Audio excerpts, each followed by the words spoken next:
사도행전 13장 44절에서 48절까지입니다. 우리 다 같이 한 목소리로 다 같이 읽겠습니다. 44절이요. 44절에서 48절까지 다 같이 있습니다. 시작. 그 다음 안식일에는 온 시민이 거의 다 하나님의 말씀을 듣고자 하여 모이니 유대인들이 그 무리를 보고 시기가 가득하여 바울이 말한 것을 반박하고 비방하거늘 바울과 바나바가 담대히 말하여 이르되 하나님의 말씀을 마땅히 먼저 너희에게 전할 것이로되 너희가 그것을 버리고 영생을 얻기에 합당하지 않은 자로 자처하기로 우리가 이방인에게로 향하였노라. 주께서 이같이 우리에게 명하시되 내가 너를 이방인의 빛으로 삼아 너로 땅끝까지 구원하게 하리라 하셨느니라 하니 이방인들이 듣고 기뻐하며 하나님의 말씀을 찬송하며 영생을 주시기로 작정된 자는 다 믿더라. 아멘. 오늘 또 새벽을 깨우셨습니다.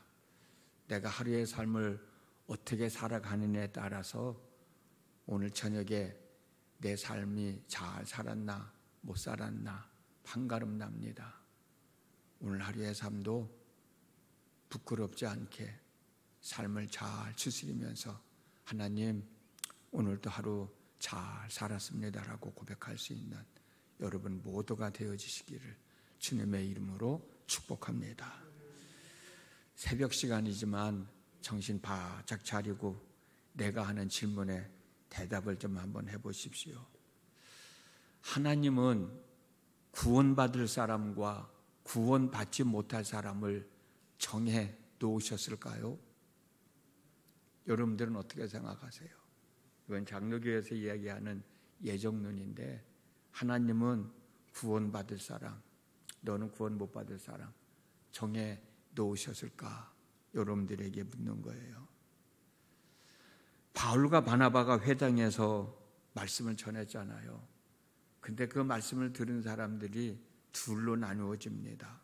오늘 44절에서 45절을 보면 지난 안식일 날에 말씀을 들었던 사람들 중에서 오늘 안식일 날 또 바울과 바나바가 전하는 말씀을 듣기 위하여 회당에 모여드는 사람들이 있는가 하면 이것을 시기해서 바울이 설교한 내용을 반박하면서 비방하는 사람들도 있었다는 거예요.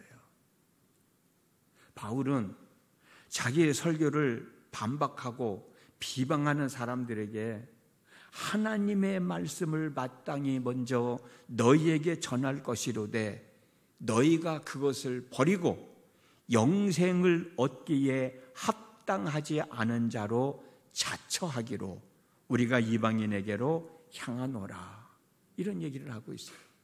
이 말씀, 영생을 얻기에 합당하지 않은 자로 자처한다. 이 말씀의 의미가 뭘까? 공동 번역에 있는 말씀을 보니까 영원한 생명을 받을 만한 자격이 없다고 스스로 판단하고 있으니 나는 영생을 얻을 수 없는 사람이야 라고 스스로 판단을 하고 있다는 얘기예요. 표준 세번역에 보면 나 스스로 영원한 생명을 얻기에 합당하지 못한 사람으로 자인함으로 라고 번역이 되어 있어요. 인정한다는 얘기죠.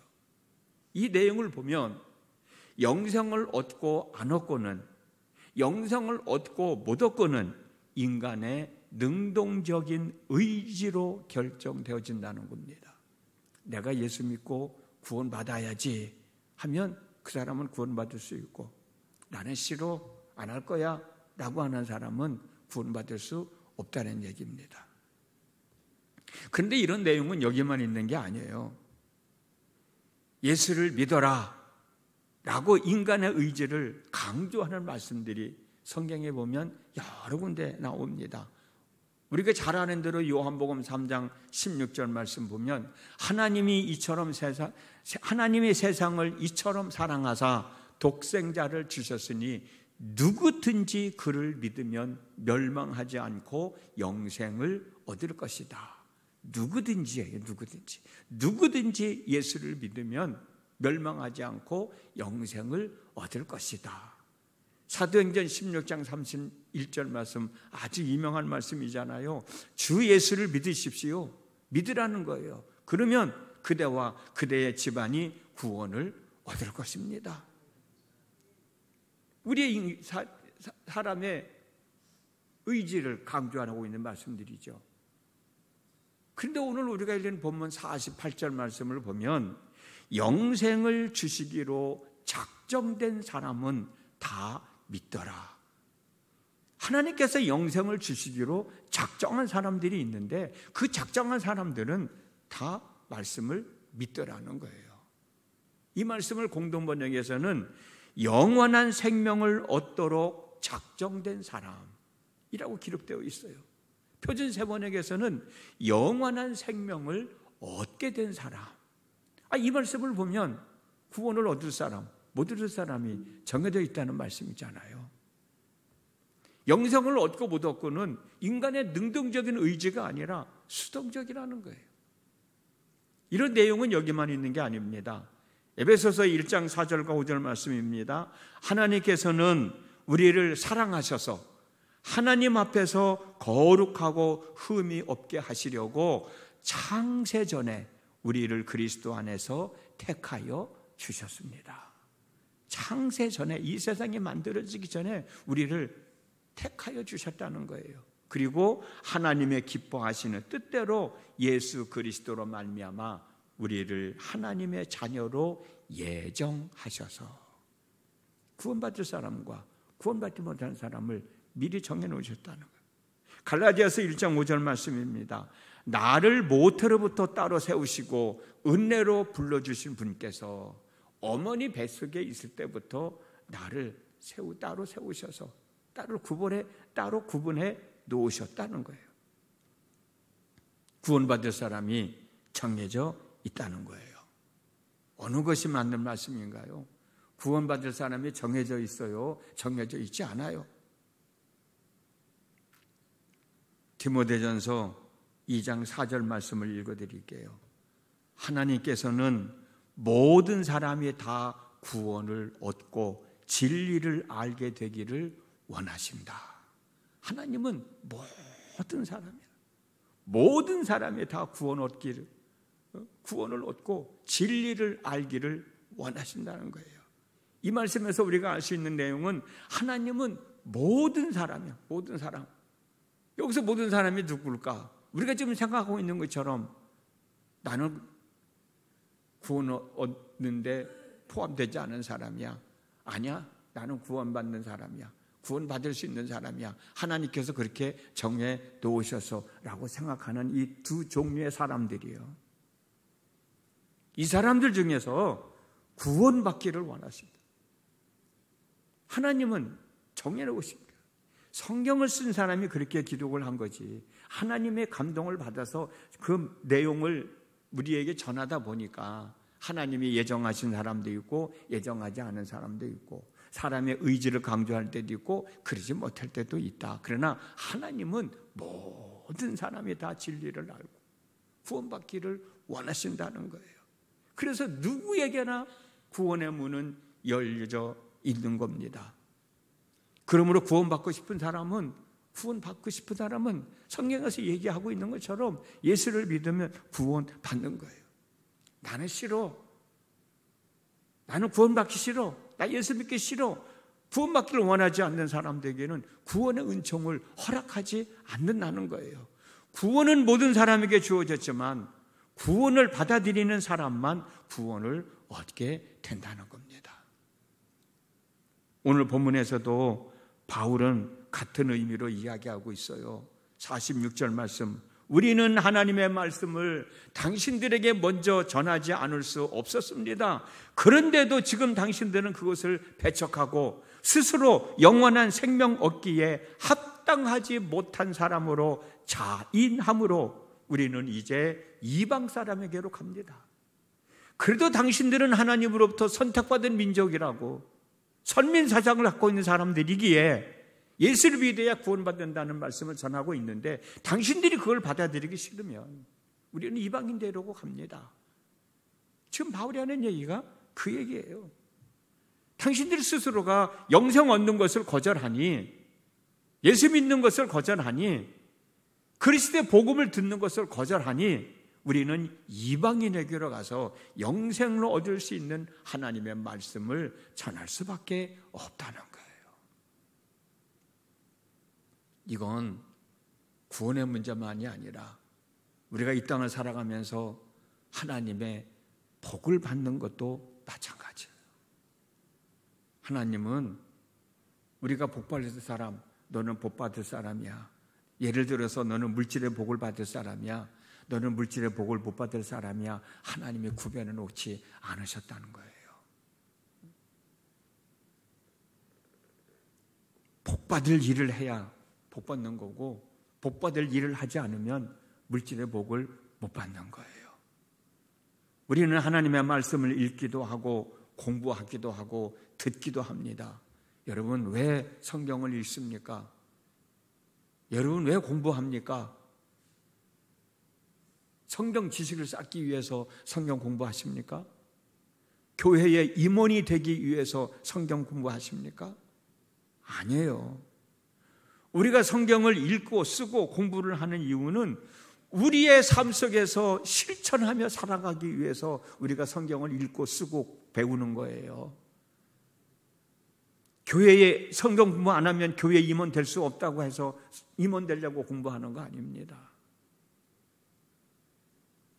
하나님의 말씀을 읽고 쓰고 배우는 건 하나라도 더 알아서 내 삶 속에서 실천하며 살아가기 위해서 성경을 읽고 쓰고 배우는 거예요. 교회에서 목사님들이 여러분들의 성경을 읽으라고 쓰라고 배우라고 하는 이유는 여러분의 삶 속에서 순간적으로 순종해야 할 말씀들을 기억하고 있다가 실천하며 살아가라고 가르치기 위해서 쓰라고 하는 거예요. 읽으라고 하는 거예요. 배우라고 하는 거예요. 그런데 우리는 왜 우리의 삶 속에서 하나님의 말씀을 실천하는 것을 어려워할까? 제대로 잘 믿다가도 결정적인 순간에 가서 왜 포기할까? 어려워서 그럴까? 하나님의 말씀을 순종하는 것이 어려워서 그럴까? 여러분들만 그런 게 아니라 저 역시도 마찬가지예요. 어려워서 그런가? 근데 하나님은 우리가 하나님의 말씀을 순종하는데 절대로 어렵지 않다는 거예요. 우리가 예수 믿는 게 어려워서 예수를 안 믿나? 어려워서 믿지 않는 게 아니잖아요. 우리가 하나님의 말씀을 순종하는 게 힘들어서 못하나? 힘들어서 못하는 게 아니잖아요. 신명기 30장 11절 말씀을 보면 오늘 내가 너희에게 내리는 이 명령은 너희가 실천하기 어려운 것도 아니고 너희의 능력이 미치지 못하는 것도 아니다. 능력할 수 있다는 거예요. 내가 예수를 믿는 거 돈 내고 믿는 거 아니잖아요. 어떤 수련 과정이 있어야 믿는 게 아니잖아요. 믿는다라고 고백만 하면 되는데 그 고백을 못하는 거잖아요. 이 하나님의 말씀이 나오고 동떨어져서 그런가? 신명기 30장 14절 말씀을 보면 오직 그 말씀이 내게 매우 가까워서 내 입에 있으며 내 마음에 있은즉 내가 이를 행할 수 있느니라. 예수님은 우리와 동떨어지는 분이 아니에요. 항상 우리와 함께 하시는 분이에요. 우리가 그걸 느끼지 못할 뿐이지. 가장 큰 원인은 믿음이 없어서가 아니겠습니까?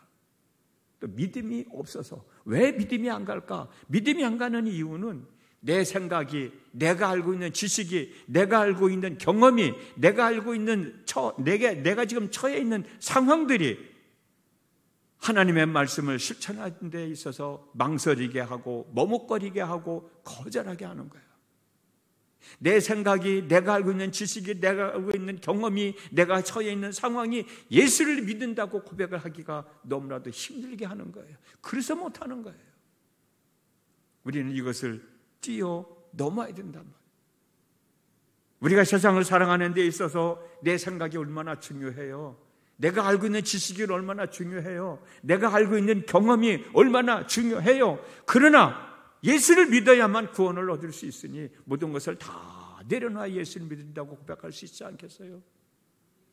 내 삶, 내가 생각도 중요하고 내 경험도 중요하고 내 상황에 처해 있는 것도 중요하지만 하나님의 말씀을 실천해야만 물질의 복을 받는다고 하니, 하나님의 역사하심을 경험한다고 하니, 이런 모든 것들을 다 내려놓고 포기해야만 하나님의 말씀을 순종할 수 있는 거 아니에요? 성경은 그걸 말씀해 주고 있는 거예요. 하나님은 우리에게 그걸 요구하고 있는 거예요. 그걸 내려놓지 못하니까 예수를 믿어야 된다고 생각하면서도 믿지 못하고, 믿는다고 하면서도 결정적인 순간에 가서는 부인하게 되고, 내가 하나님의 말씀을 순종해야 된다는 줄 알면서도 내 생각을 내려놓지 못하니까, 내가 알고 있는 지식, 내가 알고 있는 경험을 포기하지 못하니까, 정작 순종해야 할 하나님의 말씀을 순종하지 못하니까 예수를 믿으면서도 살아계신 하나님의 역사하심을 경험하지 못하는 거예요. 물질의 복을 받지 못하는 거예요. 우리는 하나님께서 우리를 창조하실 때 리모컨에 의하여 움직이는 로봇으로 만들지 않으셨어요. 옳고 그름을 판단할 수 있는 능력을 주셨고 선택할 수 있는 자유도 허락해 주셨어요. 오늘도 올바른 판단과 선택으로 내가 예수를 믿어 구원받은 하나님의 사람이 됐으니 이제는 또 올바른 판단과 선택으로 약속되어진 하나님의 말씀을 믿고 순종하는 삶을 살아가야 되지 않겠는가? 그것이 안 되니까 우리는 그 일을 감당하며 살아갈 수 있게 해달라고 새벽을 깨우고 하나님 앞에 나와서 기도하고 있는 건 아닙니까? 이것 해주세요, 저것 해주세요, 이거 해결해 주세요, 저걸 해결해 주세요. 당연히 기도해야죠. 그러나 그것을 극복하며 나갈 수 있는, 해결하며 나갈 수 있는 사람이 되게 해달라고, 믿음의 사람이 되게 해달라고, 결정적인 순간에 가서 내 생각을 내려놓을 수 있는 사람, 내 지식을 포기할 수 있는 사람, 내 경험을 포기할 수 있는 사람이 돼서 하나님의 뜻에, 하나님의 말씀에 순종할 수 있는 사람이 되게 해달라고 기도하면 그 중에서 분명 하나님이 역사하실 건데 내 문제가 해결되지 않을까요? 내 기도의 응답이 이루어지지 않을까요? 내가 무엇을 선택하며 살아가야 되느냐, 그것 때문에 우리는 고민할 수밖에 없고, 선택해야 할 순간에 올바른 것을 선택해야 되는데 그 올바른 것을 선택하지 못한 나 자신을 보며 우리는 눈물을 흘려야 되고, 그런 잘못을 또다시 하지 않기 위해서 고백하고 성령의 도우심을 받고, 그래서 오늘 이 자리에 함께하고 있는 것 아니겠습니까? 오늘도 하나님 앞에 기도하시면서 어느 순간에서든지 나는 예수를 믿는 사람입니다, 예수를 믿는 사람이기 때문에 이렇게 살아가야 되는데 내 힘으로도 안 되고 능으로도 안 되고 하나님의 영으로 된다고 그러니 성령 충만한 은혜를 주셔서 오늘도 잘 살았다라고 하나님의 역사하심을 경험하면서 고백하면서 하루를 마무리 짓는 저희들의 삶이 되게 해달라고 기도하시고, 그런 은혜를 경험하는 여러분 모두가 될 수 있기를 주님의 이름으로 축복합니다. 기도하겠습니다. 오늘 또 하루를 살아갑니다. 하루의 삶 속에서 어느 것이 옳고 그랬던 것인지, 내가 무엇을 선택하고 어떻게 살아가야 되는 것인지 다 알고 있지만 정작 선택을 해야 할 상황에서는 올바른 것을 선택하지 못할 때가 얼마나 많이 있는지, 오늘 또 우리 자신의 삶을 되돌아보면서 오늘 들은 말씀을 생각하면서 하나님 앞에 기도합니다. 하나님, 결정적인 순간에서 난 예수 믿는 사람이라는 것을 포기하지 않게 하여 주시고, 이 말씀을 내가 순종하며 살아야 하나님의 역사하심을 경험할 수 있다라고 하는 믿음 포기하지 않게 하시고, 하나님 원하시는 뜻대로 순종하며 살아 오늘 또 하나님의 역사하심 속에서 내 삶을 잘 추스려 나가는 귀한 믿음의 권속으로 삼아 주시옵소서. 예수님의 이름으로 기도드렸습니다. 아멘.